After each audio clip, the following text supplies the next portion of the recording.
Bismillahirrahmanirrahim. Assalamualaikum warahmatullahi wabarakatuh. Alhamdulillah wassalatu wassalamu ala Rasulillah wa ala alihi wa sahbihi ajma'in.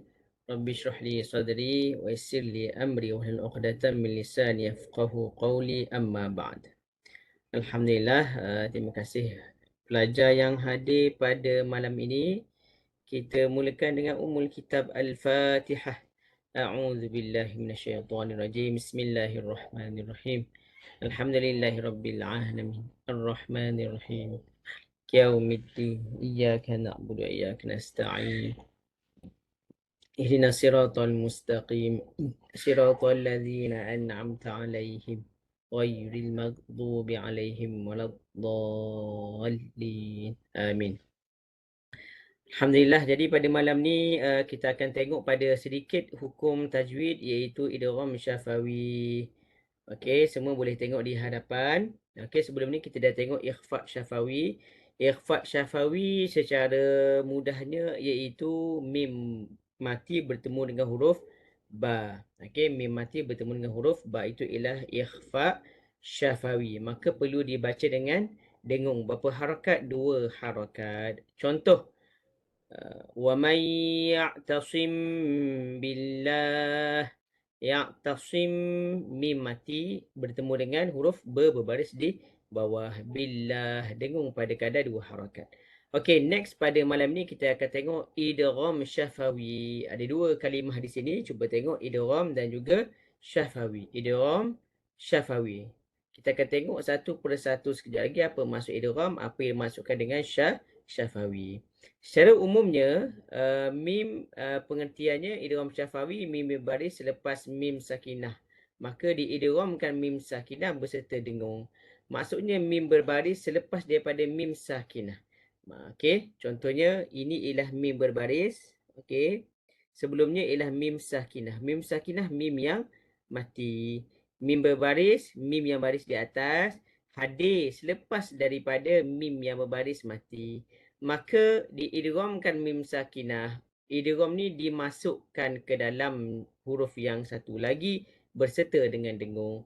Ia juga dinamakan sebagai idgham mithlaini saghir.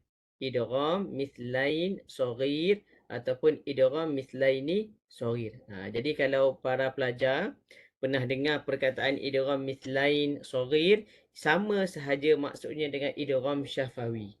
Sekali lagi, Ustaz ulang. Idgham mithlain saghir sama maksud dengan idgham syafawi. Satu perbahasan yang sama. Cumanya, idgham syafawi ini lazimnya berada pada topik nun dan juga mim mati. Manakala idgham mithlaini saghir lazimnya diduduk di bawah topik idgham yang besar. Okey, baik Okey, kita tengok apa yang dimasukkan dengan idgham. Idgham ni dalam bahasa Arab. Apa maksud bahasa Melayu? Cuba tengok di hadapan Memasukkan mim sakinah. Okey, mim sakinah ni mim yang mati dengan baris. Maknanya masukkannya dengan huruf yang berbaris. Berserta dengung. Dengan dengung. Kerana dengung yang sesuai dengannya. Maksudnya dengan kadar 2 harakat. Dan merupakan huruf idgham sempurna. Idgham kamil. Okey, idgham kamil maksudnya idgham yang sempurna. Mim yang pertama, mim sakinah, masuk ke dalam mim yang mati. Maka dibariskan dengan bawah mim mati ini dalam masa yang sama wajib dengung. Wajibul gunnah, wajib dengung. Dan juga dia dinamakan sebagai idgham kamil. Maksudnya apa dia? Kemasukan yang sempurna. Kalau kemasukan yang tidak sempurna, kemungkinan tidak ada dengung di situ. Tetapi ini ada dengung. Contoh, cuba tengok di hadapan. Kam min fi'ah. Kam mati, mim berbaris bawah. Maka dalam resam Uthmani, dalam tulisan Al-Quran, maka diletakkan tasydid untuk memudahkan bacaan. Nampak tak tasydid ni? Sabdu ni. Ia diletakkan untuk memudahkan bacaan. Jadi kita walaupun tak tahu nama hukum tajwid boleh baca dengan dengung. Kerana apa? Kerana adanya mim yang bertasydid. Contoh yang kedua, cuba tengok di hadapan semua. Walakum ma kasabtum. Contohnya. Mim mati bertemu dengan mim satu lagi berbaris di atas. Walakum maka perlu dengung. Berapa harakat? 2 harakat. Okey, idgham mithlaini saghir. Kalau idgham syafawi, idgham memasukkan huruf pertama ke dalam huruf yang kedua. Okey, huruf pertama berbaris mati, huruf kedua berbaris. Okey. Manakala syafawi pula kerana makhraj mim dibaca melalui dua bibir dengan memasukkan dengung padanya. Syafawi daripada kalimah syafah. Syafah bibir, syafatain dua bibir, syafawi huruf yang keluar daripada bibir. Syafawi ialah huruf yang keluar daripada bibir. Jadi kalau seorang itu baca melalui bibirnya, maka itu ialah perkara yang dinamakan sebagai syafawi.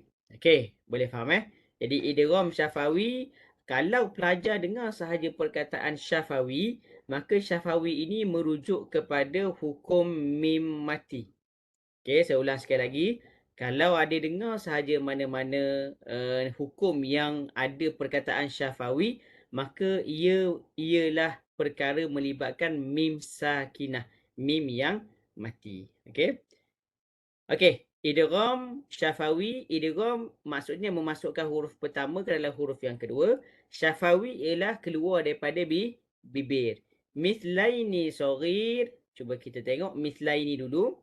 Kerana dua huruf tersebut merupakan huruf yang sama, makhraj yang sama, sifat yang sama dan tulisan yang sama, maka dinamakan dengan mithlaini kerana huruf yang sama terus 100%.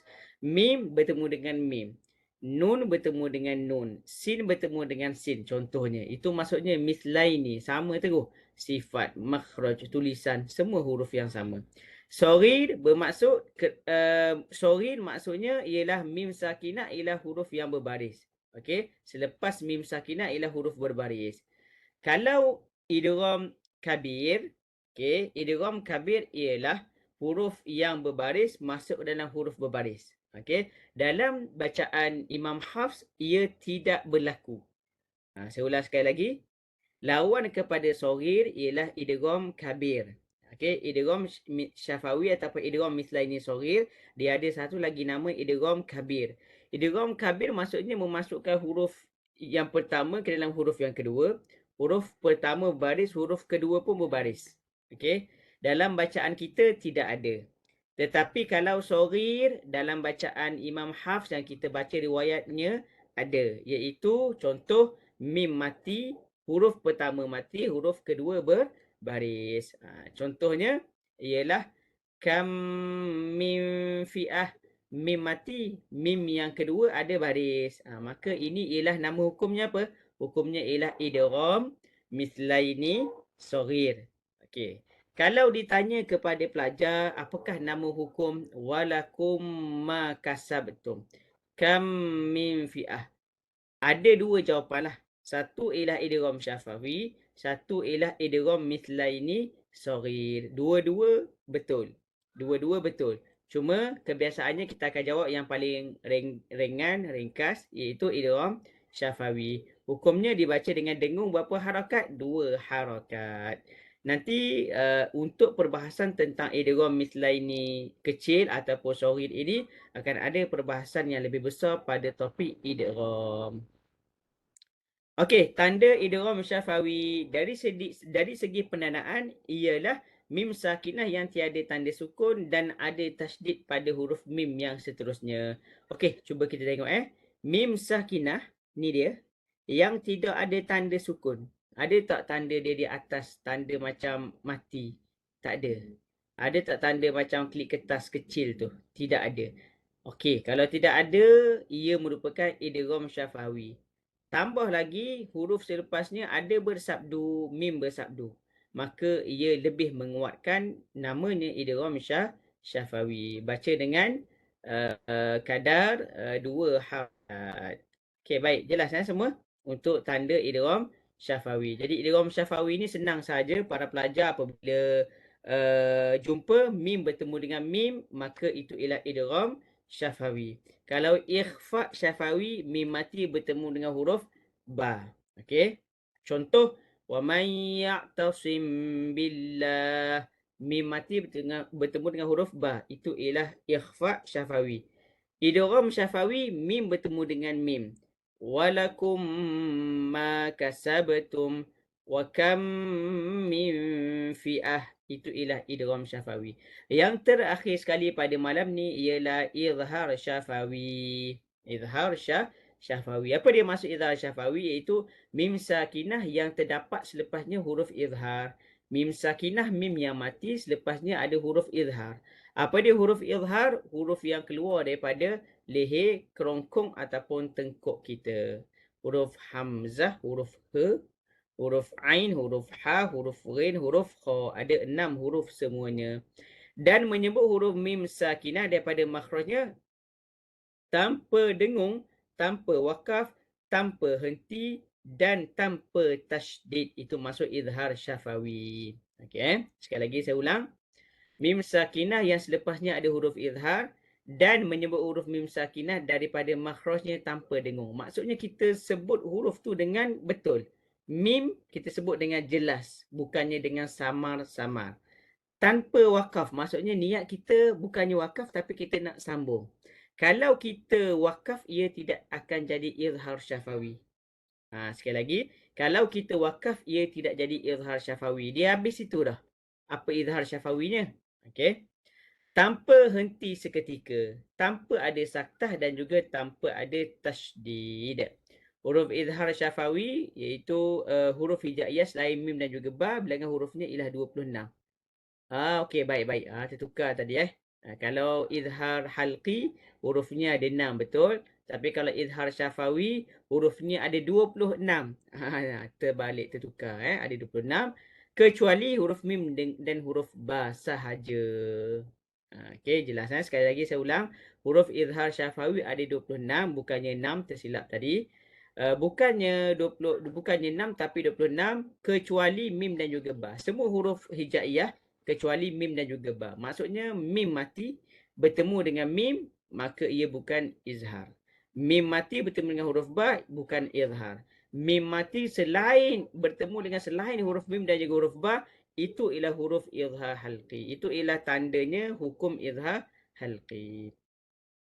Okey, apakah tanda izhar syafawi? Izhar syafawi ialah terdapat tanda sukun di atas mim. Contoh, wasyamsa. Nampak tak? Huruf mim ini ada tanda sukun. Wasyamsa berlaku dalam satu kalimah. Lakum ayah.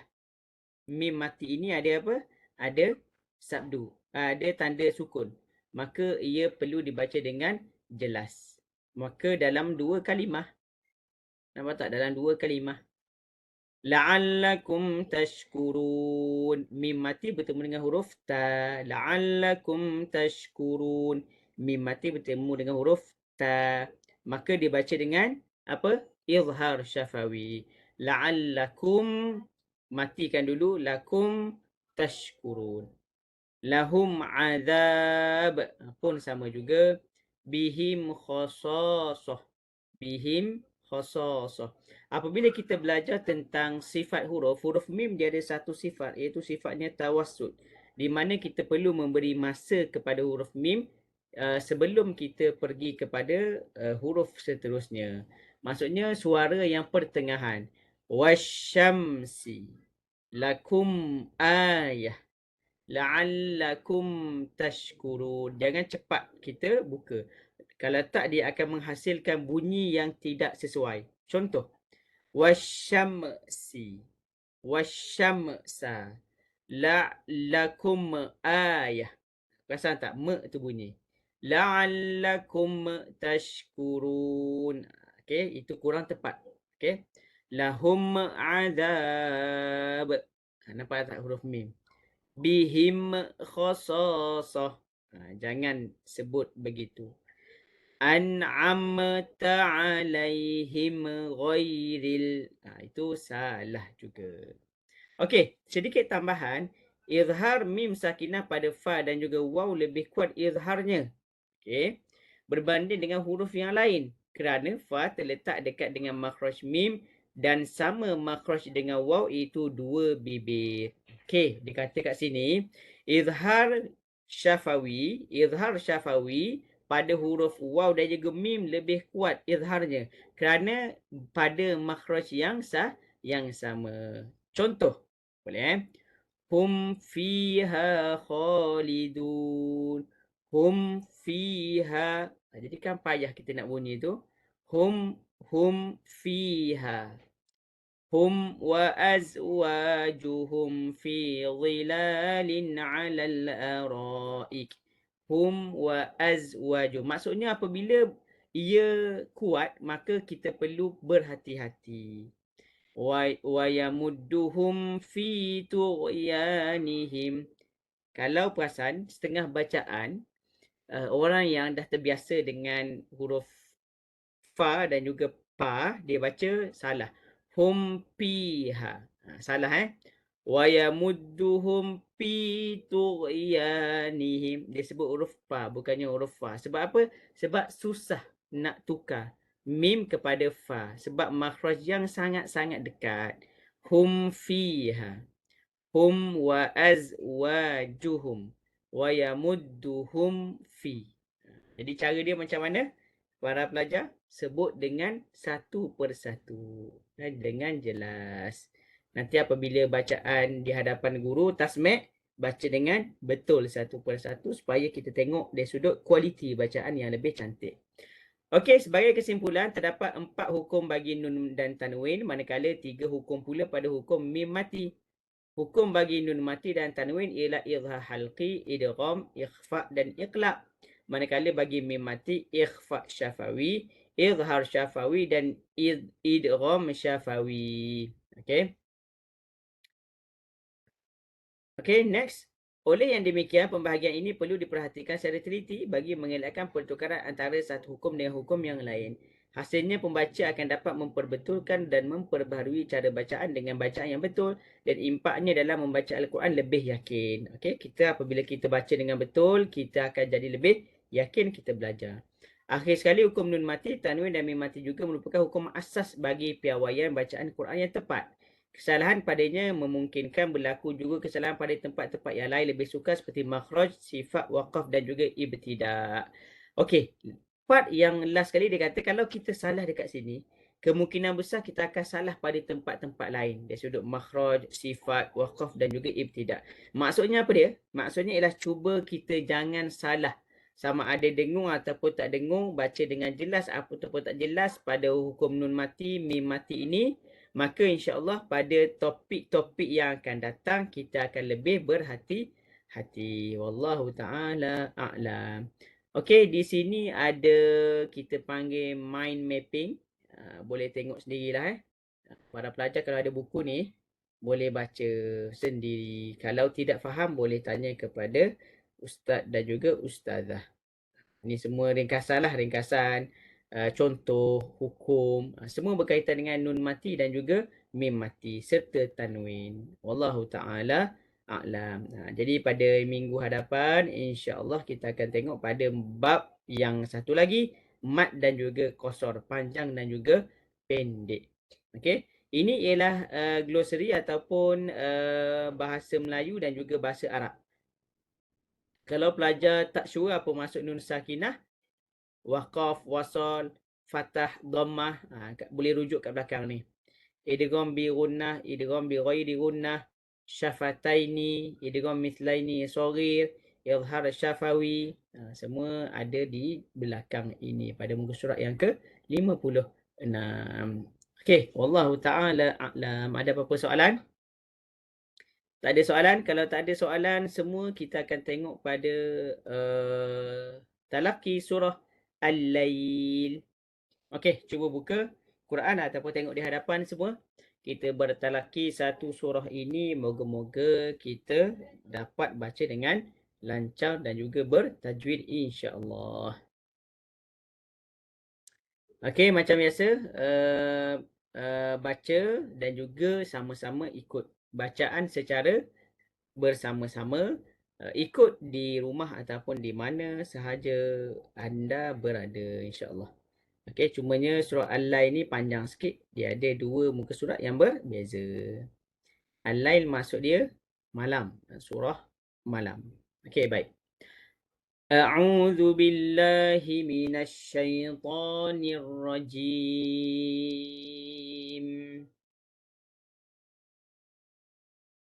بسم الله الرحمن الرحيم. والليل إذا يغشى والنهار إذا تجلى وما خلق الذكر والأنثى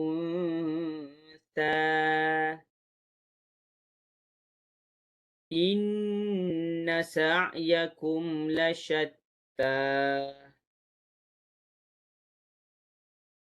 فأما من أعطى واتقى وصدق بالحسنى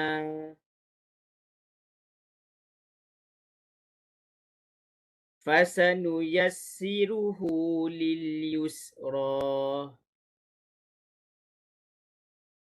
وأما من بخل واستغنى وكذب بالحسنى فسنيسره للعسرى وما يغني عنه ماله إذا تردى إن علينا للهدى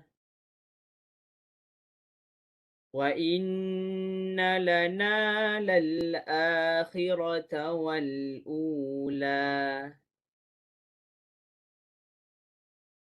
فأنذرتكم نارا تلظى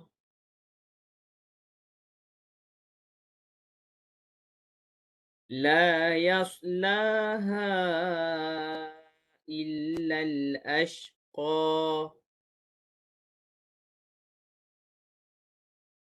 الذي كذب وتولى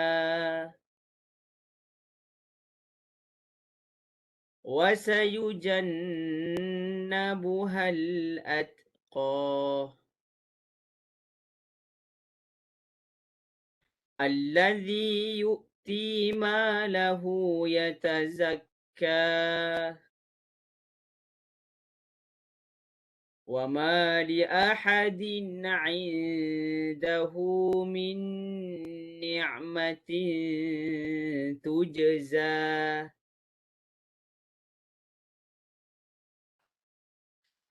إلا ابتغاء وجه ربه الأعلى ولسوف يرضى. Sadaqallahul Azim bagi surah Al-Lail. Cuba tengok dalam surah Al-Lail ni ada tak nama hukumnya izhar syafawi? Ada tak izhar syafawi? Cuba tengok ni. Inna sa'yakum lasyatta. Mim mati bertemu dengan huruf lam.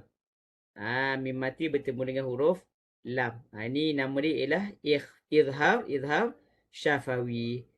Okey, baca dengan jelas. Sa'yakum lasyatta. Okey. Jangan kita baca dengan dengung, kita perlu baca dengan jelas. Mana lagi huruf nun yang ada ni? Mim mati bertemu dengan huruf nun. Izhar syafawi lagi, jumpa lagi kali kedua. Nampak tak? Itu ialah izhar syafawi. Lagi ada lagi tak izhar syafawi? Tak ada dah kot. Okey, tidak ada izhar syafawi. Okey, tadi bacaan secara kita panggil secara satu persatu. Kalau kita nak cepat, kita baca dengan laju sedikit lah. Tadi kita baca perlahan. Boleh kita wasalkan antara satu sama lain, tidak ada masalah. Okey, kalau rasa nak baca laju, boleh baca dengan laju insya-Allah. Ada siapa di sini yang nak baca? Nak try baca surah Al-Lail? Sekiranya ada siapa yang nak baca boleh buka mic. Tak ada Okey. Kalau tidak ada kita baca sekali lagi ramai-ramai dalam versi yang laju sikit. Okey, kita baca ramai-ramai versi yang lebih laju. Bismillahirrahmanirrahim. والليل إذا يغشى والنهار إذا تجلى وما خلق الذكر والأنثى إن سعيكم لشتى فأما من أعطى واتقى وصدق بالحسنى فسنيسره لليسرى وأما من بخل واستغنى وكذب بالحسنى فسنيسره للعسرى وما يغني عنه ماله إذا تردى إن علينا للهدى وإن لنا للآخرة والأولى فأنذرتكم نارا تلظى لا يصلاها إلا الأشقى الذي كذب وتولى وسيجنبها الأتقى الذي يؤتي ماله يتزكى وما لأحد عنده من نعمة تجزى إلا ابتغاء وجه ربه الأعلى ولسوف يرضى. Sadaqallahul azim. Itu sahaja pada perkongsian malam ini. Moga bertemu lagi. Aku qouli hadza wa astaghfirullahal azim li wa lakum. Assalamualaikum warahmatullahi wabarakatuh. Boleh bersurai semua.